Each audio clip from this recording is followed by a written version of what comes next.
Hello viewers, it's time for Makgeolli Talk.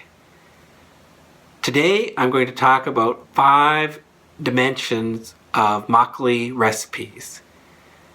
Recently I talked about 55 different ingredients you could use for makgeolli.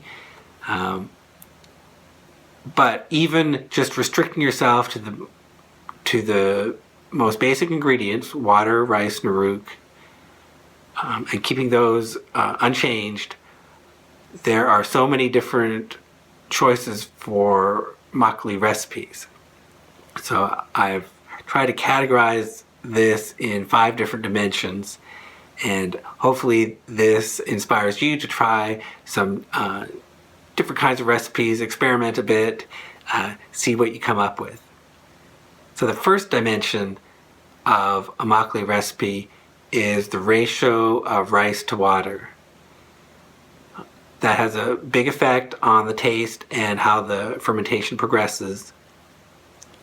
So that's an obvious first dimension. Second dimension is the number of stages and the timing of those stages. That's going to affect the flavor a lot too. The intent with more stages is to get a more complex flavor and more complete fermentation. That's the intent. How you do it is going to affect the flavor. Now the third dimension in makgeolli recipes is the cooking method for the rice. Did you make juk? Did you make godubap? Rice cakes? And there's several kinds of those. And some recipes call for some roasted rice for one stage. So that provides a complete another dimension that you can experiment with. So that's the third dimension. Then the fourth dimension is how you handle the brewing makgeolli in the fermentation container. Are you stirring it? How do you filter it? Is there dilution? So that handling provides that handling is an important part of the recipe as well. And then finally, the fifth dimension is the temperature that you're fermenting at, if you don't have control over the temperature, just the season.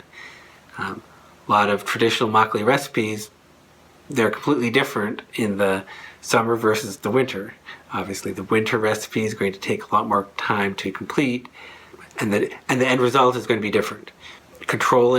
Either controlling the temperature or being aware of the temperature and how you manage it, where you place your fermentation container, and even in some recipes, you might want to start off at one temperature and then ferment for the rest of the brewing period at a different temperature. So that's going to so that's another factor. That's another dimension you have to play with. So hopefully this gives you some ideas of how to adjust your makgeolli recipes, different things you can try. For myself, I think this gives me pretty much unlimited number of possibilities. So there are so many variables. I'm happy I won't run out of things to try. Please let me know in the comments if there are some factors that I haven't mentioned. If you enjoyed this video, please subscribe. Thank you for watching.